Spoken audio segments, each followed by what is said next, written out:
Hello, नमस्कार. पुन्हा एकदा सगळ्यांचं आपल्या यूट्यूब चॅनलमध्ये स्वागत आहे. तर सकाळी खूप पाऊस पडला. एक पाऊण तास वगैरे पाऊस पडला आणि घडघडा वगैरे एकदम जोरात असा पाऊस पडला. वाटलं नव्हतं पडेल. तर मी आता व्हिडिओ स्टार्ट केला आहे आणि सकाळी पण थोडा व्हिडिओ केला. तुम्हाला बघायला मिळेल की कसं पाऊस लागला काय.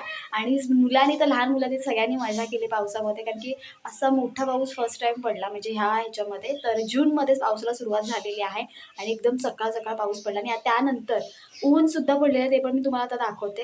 तर सकाळी बऱ्यापैकी आता तसं बघायला गेलं तर आता पेरणी वगैरे पण ज्यांची राहिली आहे ते पण आता करतील. कारण की कसं आता पावसाची ज्या काही सरी आहेत ते येऊन जाऊन जरी असलं तरी आपली जी काही पेरणी असेल ती सुद्धा रुजेल.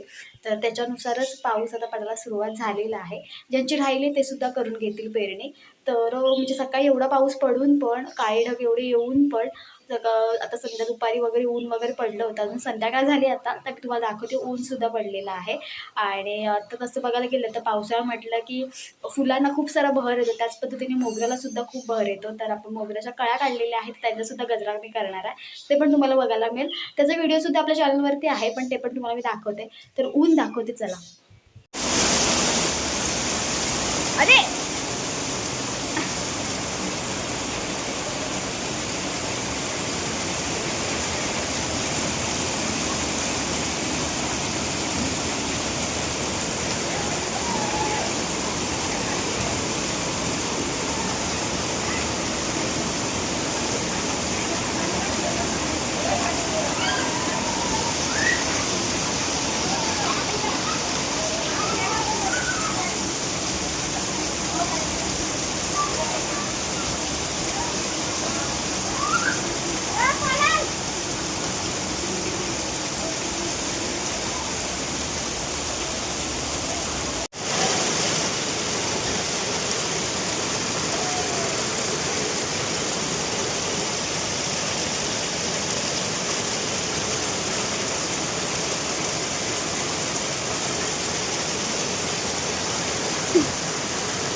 तर ना आपल्या गॅलरीमधून हा असा सगळा सीन दिसतोय बघा. पूर्ण पाणी वगैरे जातंय खाली हे बघा. सो सकाळच पावसाची हजेरी लागलेली आहे आणि फायनली पावसाला सुरुवात झाली. आता ऊन वगैरे कधी पडणारच नाही, कारण की आता हे जे क्लायमेट आहे ना ते असंच राहणार. सो जूनमध्ये पावसाची हजेरी लागलेली आहे. आज 3 जून आहे आणि आज 3 तारखेलाच पाऊस एकदम मोठ्या ह्याच्याने आलेले आहे बघा. सो पोरं वगैरे पण भिजली, मजा मस्ती केली पावसामध्ये. तर अशा पद्धतीने आमच्याकडे आता मस्त की पाऊस पडायला लागलेला आहे. आपली जी झाडं आहेत ती पण मस्त भिजलेली आहेत बघा, एकदम ओली चिंब झालेली आहेत.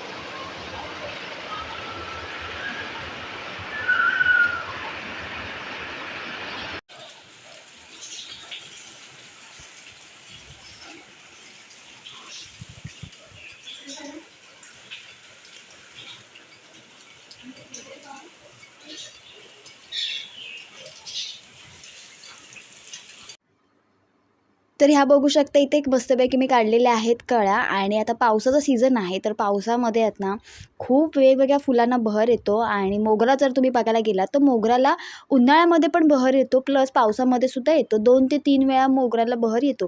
आता मोगरा बघायला गेलात तर खूप वेगवेगळ्या प्रकारच्या जाती आहेत मोगऱ्यांमध्ये सुद्धा. डबल पाकळ्यांचा आहे, सिंगल पाकळ्यांचा सुद्धा आहे. परत पाकळ्यांमध्ये पण खूप सारे प्रकार आहेत. काहीच्या पाकळ्या अशा पसरट असतात, जशा ह्या सिंगल पाकळ्याच्या ज्या काही कळ्या तुम्हाला बघायला मिळतात त्या. काही पाकळ्या अशा त्रिकोणी वगैरे असतात. तर असे वेगवेगळे प्रकार आहेत मोगऱ्यांचे. तर यातलेच हा एक प्रकार आहे. तर खूप सारी फुलं कळ्या आता यायला सुरुवात झालेल्या आहेत. आणि पावसामध्ये तर खूप मोठ्या प्रमाणात येतात आणि त्याचा जर गजरा करायचा असेल तर त्याहून मजा येते आणि खूप मजा येते, कारण की असं हाती गजरा विणायला खूप मजा येते. आणि जर कळ्या असतील तर कळ्यांचा गजरासुद्धा असा छानपैकी सुईमध्ये दोरा टाकून त्याच्यावरती छान गजरा होतो. तर याचा लाँग व्हिडिओ पण आपल्या चॅनलवरती आहे, तिथे पण जाऊन तुम्ही बघू शकता. तर आम्ही ताज्या काढलेल्या एकदम मस्तपैकी गजरा आपल्या मोगऱ्याच्या कळ्या आहेत आणि पाऊस पण पडला होता त्याच्यामुळे झाड पूर्ण बहरलं होतं. मी झाड पण दाखवेन, सो मी त्याच्यावरती व्हिडिओज लवकरच घेऊन येईन. मी दाखवेन किती बहर आलेला आहे आणि या दिवसांमध्ये आहे ना मोगऱ्याला खूप बहर येतो. असंख्य प्रकारे त्याला कळ्या ह्या आलेल्या येतात आणि मेन म्हणजे ह्या दिवसांमध्ये झाडांना पालवी खूप फुटते. तर ह्या झाडालासुद्धा पालवी फुटलेली आहे मोगऱ्याला. तर खूप म्हणजे खूप बहर आलेला आहे. तर मी त्याच्यावरती पण व्हिडिओ लवकरच आणेन, तुम्हाला दाखवेन की मोगरा कशा पद्धतीने लागतो. मेन म्हणजे मोगऱ्याला पसरायला खूप जागा लागते. वेली असतात त्याच्यामुळे ना पूर्ण बहरलेलं आहे ते झाड. मी तुम्हाला दाखवेनच लवकर. तर अशा प्रकारे इथे मी गजरा करायला घेतलेला आहे. आता एवढी फुलं तुम्हाला बघायला मिळतात, त्याचे 2 गजरे ते आपोआप होऊन जातील, कारण की तेवढी कळ्या आहेत. तर इथे मी बघा आणि घट्ट गजरा हे करायचा, कारण की जेव्हा गजरा उमळतो त्यानंतर इतका छान दिसतो ना गजरा, खूप छान दिसतो. आणि फ्रीजमध्ये जर तुम्ही तसंच ठेवलात ना तर 2 दिवस तरी गजराला काही म्हणजे काही होत नाही. तर अशा प्रकारे इथे मी गजरा करायला घेतला. सो तुम्हाला व्हिडिओ आवडला तर लाईक करा, शेअर करा आणि चॅनलला सबस्क्राईब करायला अजिबात विसरू नका. एकदा पाऊस पडला ना की झाडांवर झाडं इतकी छान दिसतात ना. तर इथे बघा मी 2 गजरे तयार झालेले आहेत आपले. तर पाऊस पण तुम्ही बघितलाच असेल की किती पाऊस पडलेला आहे आणि काय. सो तुम्हाला व्हिडिओ आवडला तर लाईक करा, शेअर करा आणि चॅनलला सबस्क्राईब करायला अजिबात विसरू नका. तर इथे आपले 2 गजरे इझिली तयार झालेले आहेत. दिसायला पण खूप छान दिसतात. तर आता ह्या सीझनला खूप मोठ्या प्रमाणात मोगऱ्याला बहर येतो आणि खूप छान दिसतं. घरासमोर जर मोगरा असेल फुललेला तर त्याचा वास पण खूप छान येतो आणि रात्री ह्याचा जो सुगंध आहे तो अजून तितकाच छान येतो. तर चला, असाच व्हिडिओ घेऊन आपण पुन्हा भेटू. तोपर्यंत बाय बाय आणि पावसाळा खूप सारा एन्जॉय करता. चला बाय बाय.